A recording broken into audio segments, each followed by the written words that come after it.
Bonjour à tous et bienvenue, je suis Laetitia et vous écoutez l'essentiel.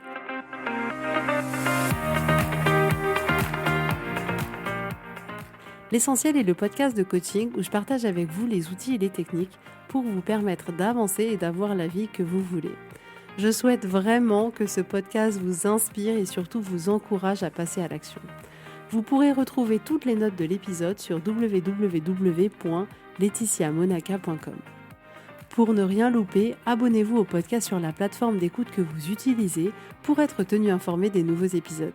Et pour finir, si vous avez aimé ce podcast ou tout simplement que vous pensez qu'il peut aider d'autres personnes, parlez-en autour de vous, ce serait super chouette.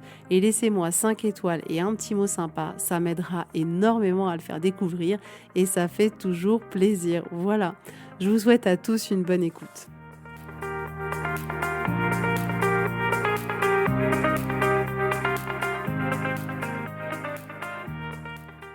Coucou tout le monde, j'espère que vous allez bien. Alors, à l'heure où j'enregistre ce podcast, on est le 14 mars et vous n'allez pas me croire. Mon beau-père est né le 14 mars. Sa fille est née le 14 mars. L'année dernière, cette même fille a accouché d'un fils le 14 mars. Et aujourd'hui, nous sommes le 14 mars et elle vient d'accoucher de sa fille. mais comment c'est possible ? Comment c'est possible ? Donc déjà, sur 3 générations, ils sont nés le 14 mars.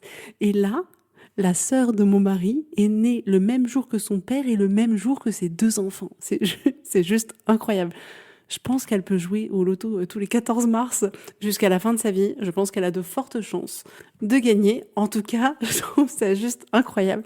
Et depuis tout à l'heure, j'arrive pas à m'en remettre. Je trouve ça juste, mais tellement dingue. Bref.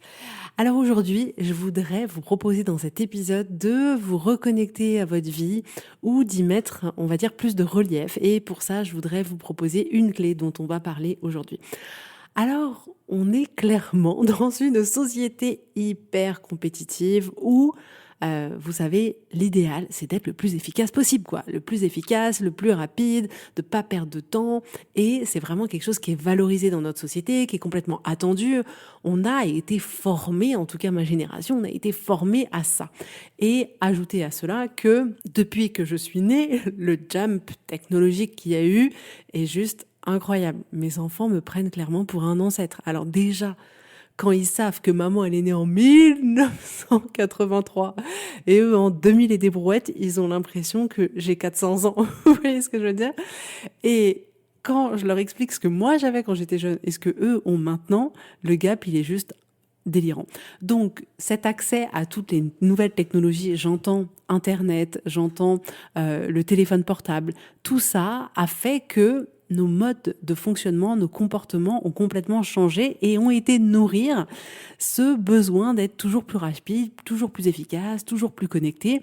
Et c'est ce qui nous a emmenés à tous aller vers, vous savez, on est multitâche. Il faut toujours faire plus. Alors, on essaye de faire plusieurs choses en même temps et on a l'impression qu'on va gagner du temps. Et vous savez, on peut se retrouver comme ça à se dire, OK, enfin, moi, c'est comme ça que j'ai commencé, à regarder un film sur Netflix et en même temps, je faisais ma liste des courses au champ parce que je me disais, mais là, c'est génial, et tiens, tu peux faire 2 choses à la fois, c'est super, tu perds pas de temps, etc. Et on peut se retrouver comme ça à regarder un film et en même temps à être sur Instagram, à déjeuner et en même temps à regarder un film, à déjeuner et en même temps être sur son téléphone, à discuter avec quelqu'un et en même temps penser à demain ou à la présentation qu'on n'a pas du tout envie de faire. On peut être dans notre bain et être avec notre téléphone. On peut être dans la voiture et être aussi avec notre téléphone à écouter un podcast, par exemple, ou de la musique. On peut être en train de courir comme moi et écouter son téléphone, des podcasts ou de la musique en même temps. Et on est comme ça à essayer de faire plusieurs choses en même temps parce que à la fois on veut être efficace et à la fois on veut pas s'ennuyer. C'est vraiment un des sujets de notre société, c'est non à l'ennui. Donc plus on en fait, moins il y a d'espace libre, moins il y a de temps vraiment où il y a rien. Et c'est un peu comme si plus on se sentait en sécurité. Et le problème de tout ça, c'est que notre cerveau va s'habituer à ça et ça va être son mode de fonctionnement par défaut. Donc on n'aura plus du tout besoin d'y penser, plus du tout besoin de réfléchir. Et notre cerveau, instinctivement, il va nous proposer, OK, tu vas aux toilettes, tu prends ton téléphone, tu fais ceci, tu prends ton téléphone. Ou, attends, on peut faire 2 choses en même temps, là c'est possible, tu peux coudre et en même temps regarder un film, tu peux... Et notre cerveau, il va nous proposer ça parce qu'on est en train complètement de l'habituer à faire ça. Et en fait, j'ai eu une prise de conscience ces derniers temps parce que Autant il y a beaucoup de choses que je fais pas, c'est-à-dire que j'ai pas mon téléphone à table, je regarde pas un film pendant que je suis en train de manger, je vais pas aux toilettes avec mon téléphone, mais il m'arrive d'être avec mon téléphone en train de regarder un film pour faire des courses ou regarder un truc pour les enfants ou que sais-je d'ailleurs, je ne sais pas ce que je fous sur ce téléphone. Je sais que quand je cours, j'ai mon téléphone et que j'écoute de la musique et que j'écoute des podcasts et je suis OK avec ça. C'est-à-dire que le but, c'est pas non plus complètement de se dire non, il faudra jamais faire deux choses en même temps. C'est un moyen pour moi, quand je cours avec de la musique, de me permettre de rendre l'exercice plus facile pour moi. Et tant que je suis pas quelqu'un qui court hyper facilement 20 kilomètres, j'aime complètement cet aspect-là de pouvoir avoir de la musique ou un podcast et en même temps courir. Et je sais qu'il y a pas longtemps, mon mari a complètement arrêté d'écouter son téléphone, enfin d'écouter un podcast ou de la musique en courant. Et il m'a dit, mais c'est une expérience qui est tellement différente, Laetitia. En fait, je suis plus connectée à mon corps, je suis plus connectée à moi, c'est beaucoup plus méditatif. Et j'ai dit, ok, c'est très bien, toi t'en es là, moi j'en suis pas là. Mais ça crée une expérience qui est complètement différente. Et c'est vrai que quand je me suis rendu compte de ça, je me suis dit, mais en fait c'est fou parce que quand je suis sur mon téléphone en train de regarder un film, en réalité, je regarde pas non plus le film. J'entends, ça me fait comme ça une petite histoire qu'on me raconte au coin de mon oreille, mais je suis pas pleinement présente. Et donc, on a tendance, comme ça, de fait de la société dans laquelle on vit et des nouvelles technologies qui nous sont accessibles, à pouvoir agir de cette manière-là sans forcément avoir conscience des impacts. Alors, dans les impacts, comme je vous le disais, il y a déjà le fait que notre cerveau, il est en train de créer des programmes par défaut pour qu'on continue à faire ça le plus longtemps possible. L'un des impacts qu'il y a aussi, c'est que ça nous pousse à faire toujours plus parce qu'on a l'impression, par exemple en termes de productivité, que si on fait deux choses en même temps, alors on va être plus productif. L'autre impact, c'est du coup aussi que le temps passe beaucoup plus vite, qu'on n'est finalement pas très présent dans notre vie, dans ce qu'on fait, dans notre présence qu'on a avec les autres. C'est potentiellement un stress permanent, c'est-à-dire que on est dans cette hyperactivité de se dire ok, faut faire toujours plus, faut que je fasse deux trucs à la fois pour rentabiliser mon temps et parce que j'aurai pas le temps plus tard. Et du coup, on se génère du stress à agir de cette manière-là. Ensuite, on vit clairement plus le moment présent. Quand on fait plusieurs choses en même temps, on n'est pas pleinement dans ce qu'on est en train de faire. L'autre impact que j'ai remarqué, c'est que du coup, ça nous rend complètement hermétiques à l'ennui. C'est-à-dire que ça devient impossible d'accepter qu'on puisse s'ennuyer. Donc, attendre, par exemple, dans une salle d'attente, qui dans une salle d'attente est juste là à attendre avec soi, à observer ce qui est autour de soi. Non, tout le monde est sur son téléphone. C'est pareil dans le métro. Et en faisant ça, ça nourrit complètement notre incapacité à avoir un peu d'ennui, alors que l'ennui est quelque chose de formidable. Mais on en reparlera un peu plus tard dans l'épisode. L'autre impact, c'est que c'est un peu comme si ce qu'il y avait du coup dans notre vie n'avait plus de saveur. En fait, on est tellement shooté à ce shoot de dopamine de la rapidité, j'ai mon téléphone, j'ai accès à tout ce que j'ai envie, je peux regarder un site de shopping en ligne, je peux aller regarder sur Instagram, ça nous crée tout ça des shoots de dopamine et on devient clairement accro à ça. Et quand on se retrouve après dans la vraie vie, on se dit mais en fait, la vie, elle est tellement ennuyeuse, donc je retourne à essayer de faire plusieurs choses à la fois pour essayer d'avoir plus de saveur. Donc parmi les exemples que je vous ai cités, l'impact que ça peut aussi avoir, c'est dans nos relations. C'est-à-dire que on est de moins en moins présent dans nos relations et c'est vraiment, vraiment un sujet parce que à long terme, inévitablement, ça crée de l'éloignement, ça crée de la distance et c'est pas du tout ce que je veux pour vous.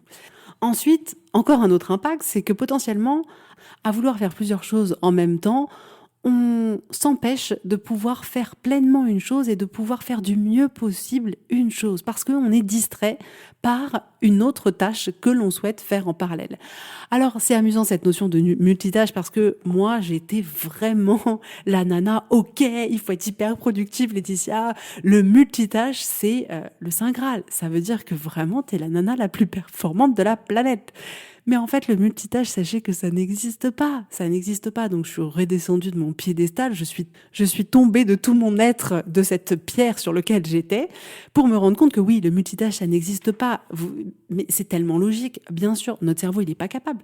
Notre cerveau n'est pas capable de faire plusieurs choses en même temps. Ce qui va se passer, c'est qu'en réalité, on va sauter d'une tâche à une autre. On va jamais faire plusieurs tâches en même temps. Pendant 1 minute, on va faire une tâche, si vous voulez. Pendant une autre minute, une autre tâche. Ou pendant 10 minutes, vous regardez votre film. Pendant 5 minutes, vous êtes sur votre téléphone. Mais on fait pas les deux en même temps, en réalité. On fait que sauter d'une tâche à une autre. Et c'est pour ça qu'en réalité, on n'est pas du tout performant quand on fait le multitâche, parce que si je vous prends un exemple, c'est vraiment, imaginons que je vais prendre 2 multitâches que, en général, on fait pas du tout ensemble, hein, mais c'est bien pour imaginer ce que je suis en train de vous dire. Si vous vouliez faire de la cuisine et en même temps coudre quelque chose, imaginez faire ces deux tâches en même temps. Ça revient à être dans la cuisine, couper vos carottes, vous lavez les mains, aller à votre machine à coudre, coudre 5 centimètres, poser, tout arrêter, retourner dans la cuisine, remettre votre tablier, reprendre un épluche légumes, éplucher une courgette, hop, tout réenlever, vous laver les mains, retourner. Mais c'est pas possible. Et en quoi ça nous est utile? En quoi ça nous rend plus performants? On fait que jumper et à chaque fois, il faut se remettre dans la tâche dans laquelle on était. Et en ça, le multitâche, il n'est pas du tout intéressant pour nous et il nous coupe complètement de notre vie du plaisir d'être là à cuisiner ou du plaisir d'être juste là à coudre et de faire chaque étape en douceur, de prendre le temps d'observer notre création prendre forme. Donc vraiment, hein, je vous assure, le multitâche, ça n'existe pas. Peut-être vous êtes encore en résistance, mais laissez ouvrir votre esprit à autre chose. Mais voilà, notre cerveau ne fait que jumper d'une tâche à une autre. Donc même quand je suis en train de regarder mon film et que en même temps je fais mes courses sur Auchan, la réalité c'est que je suis en train de faire mes courses et que je suis pas le film et qu'après je me reconnecte au film. Et même si j'entends, je me souviens pas en fait. Et d'ailleurs c'est assez amusant parce que bon, ok, il y a l'âge aussi qui avance, mais plus le temps y passe et plus je me souviens pas du tout des films que je regarde. Mais vraiment pas du tout. Mais quand je vous dis pas du tout, c'est pas du tout, quoi. C'est-à-dire que 48 heures après, le truc, il est complètement effacé de ma mémoire. Et potentiellement même le lendemain. Et en fait, j'étais tellement pas dedans, j'étais tellement pas concentrée que oui, inévitablement, ça m'a pas marqué plus que ça. Donc voilà, donc c'est important je trouve d'échanger sur ce sujet aujourd'hui pour essayer d'avoir un point de vigilance parce que déjà comme je vous le disais, notamment avec le fait de faire des multitâches avec un téléphone, ça devient vraiment comme une drogue. On en a besoin, on sait plus faire quand il est pas là, alors que l'apport que ça nous apporte en réel, il est vraiment hyper minime. Et notre cerveau, il est fort, comme je vous le disais, pour créer des habitudes. Et en fait, on crée cette habitude-là et ça va devenir de plus en plus facile pour lui d'aller dans cette direction-là. Donc, c'est important pour nous d'être vigilants. Ensuite, vraiment, comme je vous le disais, au niveau des relations qu'on peut entretenir avec les gens qui nous entourent, ça peut clairement être un cercle vicieux parce que en étant habitué à se dire, OK, en fait, je suis en train de déjeuner avec ma famille, mais en même temps, je suis sur mon téléphone, on va se couper de notre femme, de notre mari, de nos enfants ou de nos amis et on crée pas ces liens. La connexion qu'il y a avec un autre être humain, c'est une connexion de présence, c'est une connexion d'échange, c'est une connexion de regard, c'est une connexion d'écoute. Même si on est tous assis à la même table, si on est en train de faire plusieurs choses en même temps, on n'est pas présent. Si vous êtes assis à table en train de manger et qu'en même temps vous êtes là à courir partout, on l'a déjà tous vécu, pour aller préparer le repas, pour aller préparer le plat suivant si vous recevez quelqu'un, vous vous rendez compte, dans ces moments-là, on a tous eu cette impression qu'on n'était pas tellement présent au dîner parce qu'on était en train de gérer toute l'intendance autour et à vouloir faire plusieurs choses en même temps, on se connecte pas aux gens. Et on a besoin de ça. L'humanité, encore plus en ce moment, je trouve, a besoin de se reconnecter à toutes ces merveilleuses personnes qui nous entourent et qui vous entourent. Et vraiment, cette notion qu'on peut avoir en fonction des multitâches qu'on fait, de notre efficacité qui serait juste génialissime, non, mauvaise réponse, bip, mauvaise réponse. On pense vraiment qu'on va être plus efficace alors que, je vous assure, dans la réalité, on met 2 fois, voire 3 fois, voire 4 fois, voire 10 fois plus de temps et bah là aussi je l'ai expérimenté.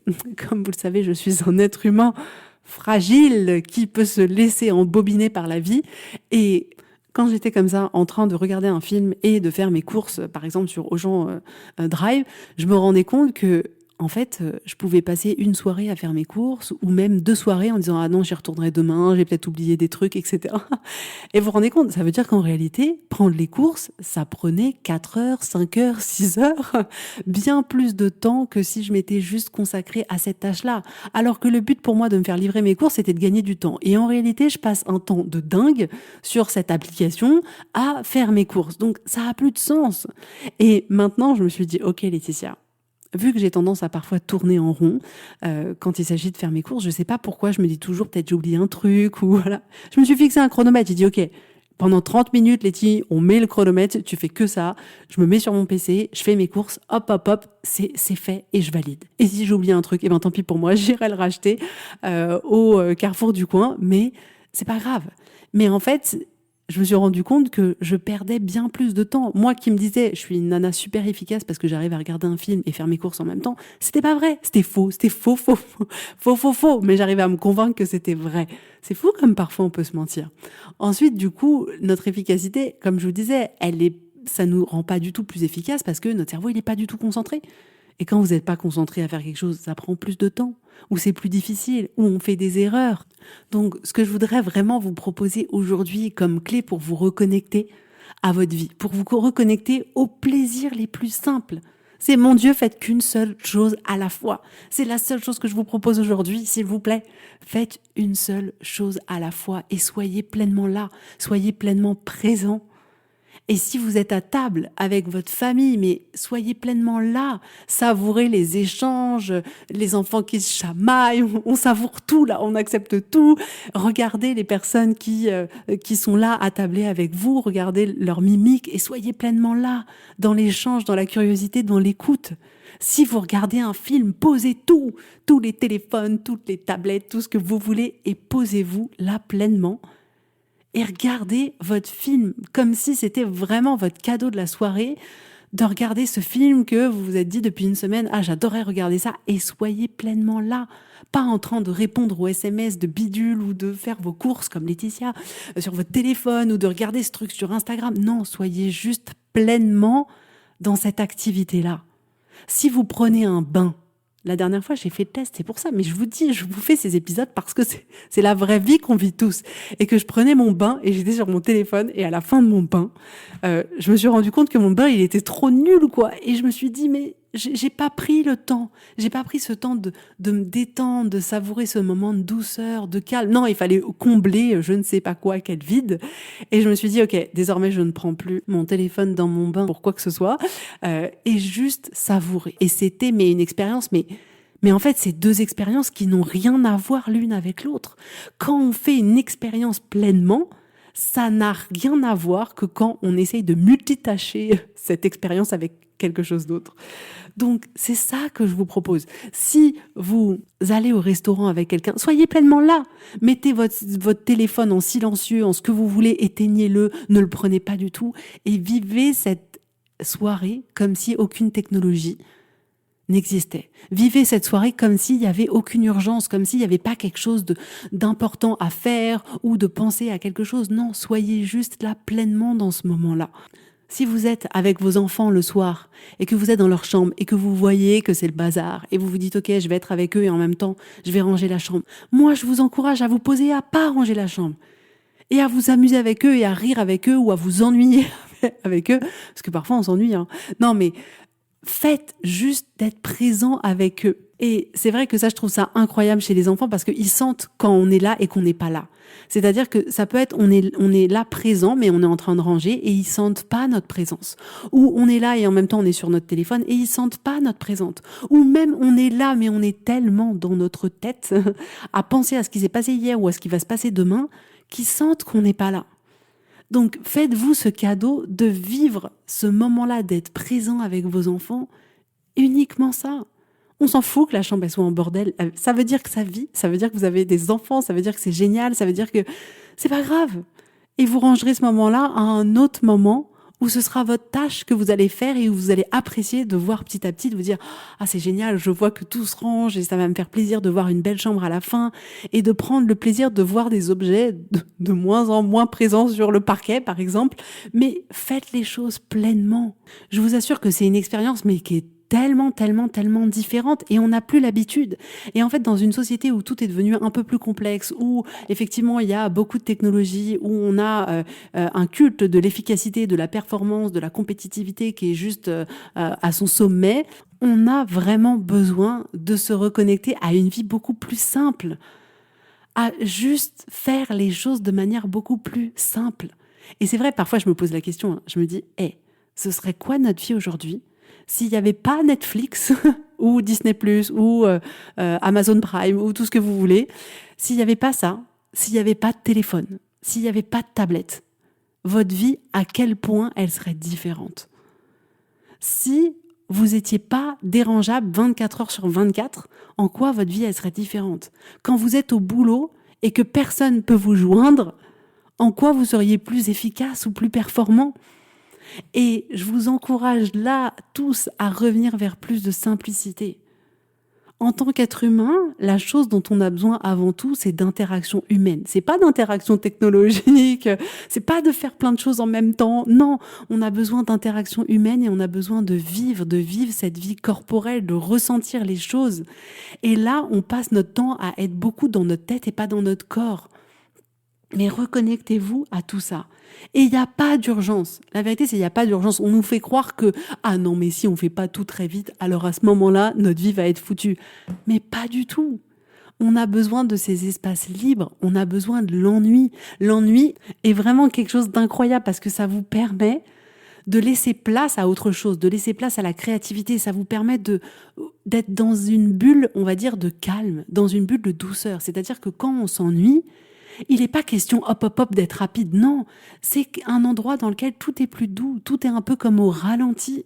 L'ennui, c'est aussi un espace qui peut juste nous permettre d'être, où il n'y a pas d'attente, où il n'y a pas d'objectif à atteindre, où c'est juste je suis présent, pleinement présent en tant qu'être vivant à ce moment-là.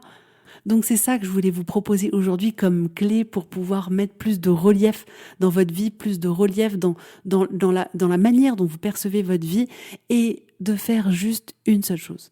Juste une seule chose et pas plusieurs choses en même temps. Et si vous voulez être un peu curieux, je vous encourage à le faire et de prendre une feuille de papier et de lister qu'est-ce que vous faites en double, enfin en mode multitâche. C'est quoi toutes ces choses où vous dites ah c'est vrai, je prépare la cuisine et en même temps je regarde quelque chose sur ma tablette ou alors je regarde un film sur ma tablette ce soir et en même temps je suis sur mon téléphone ou je suis aux toilettes et en même temps je suis sur Instagram ou je suis avec mes enfants, mais en même temps, je suis en train de ranger leur chambre, ou je suis au boulot en train de bosser sur un projet et en même temps, je suis en train de faire ma to-do list que je dois faire pour la maison ou ma liste de courses que je dois faire. Et observez juste, notez toutes ces choses que vous avez tendance à faire en multitâche. Et après, je vous encourage à en choisir une seule. Une seule où vous vous dites, ok, d'accord, je vais tester le truc de Laetitia. Et de vous dire, là, je vais faire juste pleinement une seule chose. Donc, pleinement regarder qu'un film ou pleinement prendre qu'un bain sans rien faire d'autre. Et observez comme ce moment est différent. Observez qu'est-ce qui se passe en vous, qu'est-ce que vous ressentez de différent, qu'est-ce qui vous arrive à l'esprit de différent, c'est-à-dire qu'est-ce que vous pensez à ce moment-là, comment vous gérez ce vide que ça peut créer d'une certaine manière, de faire plus qu'une seule chose en même temps, et observez. Mais je vous assure que ça apporte tellement de douceur, tellement de paix, tellement d'espace. Ça permet vraiment une reconnexion et à se sentir plus vivant. Parce qu'en réalité, on fait parfois tellement de choses sans s'en rendre compte que on est là à se dire, ah non, mais merde, enfin, il y a 5 ans qui vient de passer, j'ai même pas eu le temps de réaliser, mais qu'est-ce que j'ai fait? Est-ce qu'en fait, j'ai fait des trucs sympas ou pas? Ça passe trop vite. Ça passe trop vite parce qu'on n'est pas pleinement là, pleinement vivant, pleinement à savourer chaque minute que la vie, elle nous offre. Donc essayez sur une chose et faites-moi un retour, vraiment j'adorerais vous lire. Donc voilà pour aujourd'hui. En tout cas là je suis hyper fière de moi parce qu'il est 10h45 et que j'ai un coaching à 11h et je suis pile poil prête. Je me remercie et je suis très contente. En tout cas, je voulais vous dire avant de finir que j'ouvre quelques places de coaching pour le mois d'avril. Donc, n'hésitez pas à réserver votre séance découverte pour qu'on puisse co-créer des choses ensemble, pour que vous puissiez vous créer une vie qui vous fait envie, une vie que vous avez plaisir à vivre, que vous puissiez vous libérer de tout ce que vous avez plus envie d'avoir. En tout cas, je serais ravie de faire votre connaissance. Je vous fais à tous plein de gros bisous. Je vous souhaite une très très belle journée, un très bon week-end et je vous dis avec grand plaisir à la semaine prochaine. Bisous, bisous, bye bye.